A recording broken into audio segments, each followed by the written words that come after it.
Measured, the meal kit industry is projected to reach $64 billion in revenue by the year 2030. Yet, despite that growth, 90% of all new subscribers cancel their service within the first 12 months. It is a massive failure rate for a business selling the simplest of human necessities. Lettuce, water, and bread now require a billion-dollar algorithmic infrastructure just to remain solvent. Modern food empires no longer compete on the quality of the product. They survive by manipulating consumer behavior through invisible operational math. Every transaction is an interaction with a calculated machine designed strictly for corporate survival. Aldi dominates through a strategy of militant reduction. By shrinking store footprints and eliminating customer help desks, bakeries, and butchers, the company strips away the standard overhead of the American supermarket. The efficiency is found in the inventory. While typical grocers carry 31,000 products, Aldi stocks only 1,600. This limited selection allows products to remain in shipping boxes, minimizing employee movement and allowing a handful of staff to run the floor. This lack of frills triggers a psychological response known as compensatory inferences.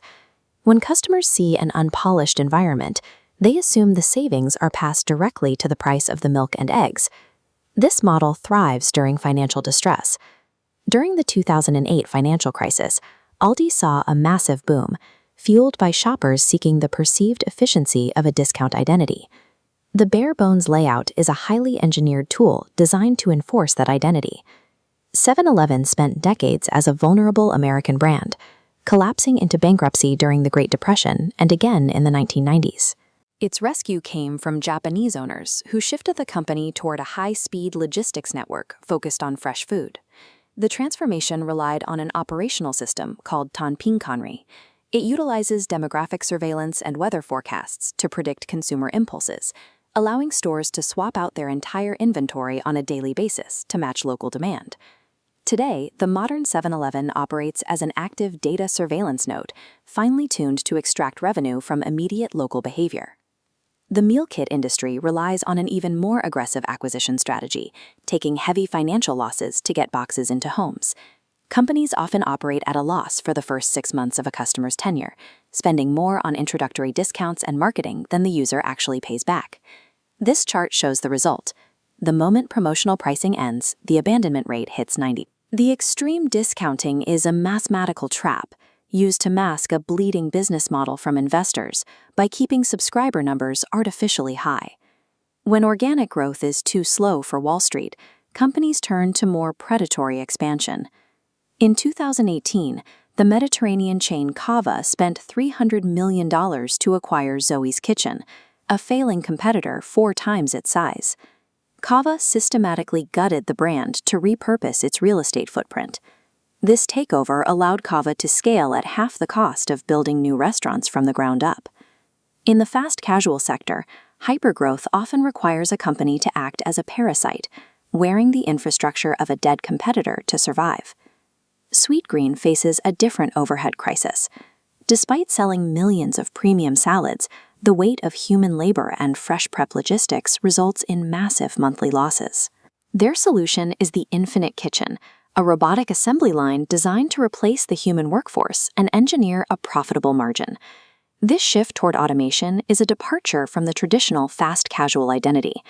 Shake Shack was founded by Danny Meyer as a slow, made-to-order experience rooted in fine dining principles. Today, the company is mimicking fast food giants, prioritizing high-volume drive-thrus to speed up operations.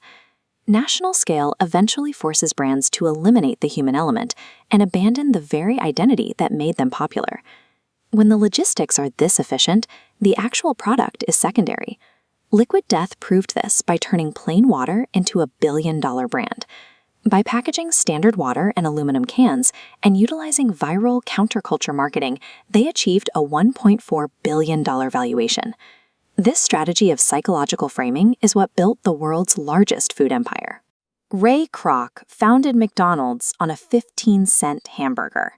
Now, the company maintains global dominance by camouflaging its American identity with engineered local items, like the Makalu Tiki in India. Successful food brands sell psychological illusions, whether it is rebellion in a can or an American empire disguised as local street food. Every choice we make is filtered through algorithmic supply chains, parasitic scaling, and engineered environments. Our personal cravings have been replaced by the protective math of corporate logistics. We are no longer the ones in control of our habits.